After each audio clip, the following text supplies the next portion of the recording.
उदगाव चिंचवाड रस्त्याच्या साईड पट्टीचं काम करा अन्यथा संघर्ष अटळ, तरुणांनी दिला इशारा। उदगाव आणि चिंचवाड या दरम्यानच्या रस्त्याला साईड पट्ट्या नसल्याने रोज अपघात होत आहेत, पण लोकप्रतिनिधी याकडे पाहण्यास तयार नाहीत। कुठे गेली निवडणुकीतील आश्वासनं, असा संताप येथे व्यक्त होत आहे। आपण पाहतोय सध्या हा उदगावकडून चिंचवाडकडे जाणारा रस्ता उदगावच्या शेतकऱ्यांना आणि चिंचवाडच्या ग्रामस्थांना या रस्त्याचा मोठा उपयोग होतो, पण गेली काही वर्ष साईड पट्ट्या करण्यात आलेल्या नाहीत आणि याचा विपरीत परिणाम अपघातावर होत आहे।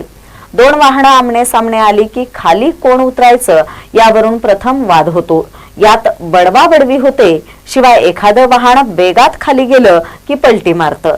जिल्हा परिषद निवडणुकीत दांडगी आश्वासनं जनतेच्या पदरात पडली, पण सध्या जनतेला अपघातातल्या यातना सहन कराव्या लागत आहेत।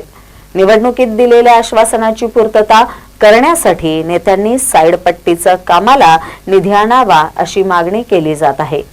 महानकारी न्यूजसाठी चिंचवाडहून ऋषिकेश बावचे।